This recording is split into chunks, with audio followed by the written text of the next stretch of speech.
पवित्र पणा संक्रांति तथा ओडिया नववर्ष अवसर में बालुंगा चित्रकला माध्यम ओडिशावासी को शुभेच्छा।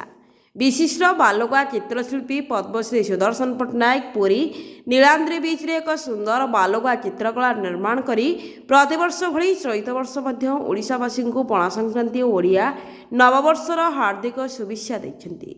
बालुगा चित्रकला सुदर्शन पणा संक्रांति चौरा उपरे ठेकी रखिया जिबा प्रतिकृति एक सुंदर बालुगा चित्रकला करिसेंती।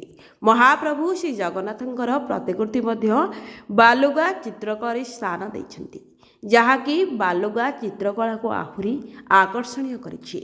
तेबे महाप्रभु ओडिया नववर्षरे प्रत्येक लोकंक मंगल पई आशीर्वाद प्रदान करंतु बोली से महाप्रभु को प्रार्थना करने सह बालुगा चित्रकला रे वार्ता देइछन्ती।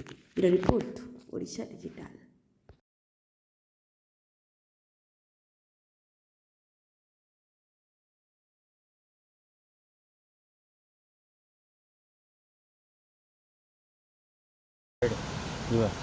ओडिया नववर्ष उपलक्षे एवं पणा संक्रांति अवसर में मुशार समस्त गुरुजन मान को प्रणाम जनाऊँगी एवं अभिनंदन जनाऊँगी।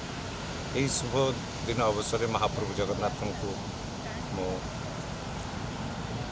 प्रे करुँची, महाप्रभु पाखे प्रार्थना करुँची समस्त को ये नुआ वर्ष ओडिया नववर्ष सुखमय हो एवं शांति समृद्धि हो, यह ही महाप्रभु का कामना। आम बालुका चित्रकला माध्यम यही अभिनंदन ज्ञापन। केते समय लगे केते माने बाली ये कर प्राय 5 घंटा समय लगी 3 टन्स ऑफ सैंड लगी। मो सहित आम स्कूल स्टूडेंट्स मैंने हेल्प कर।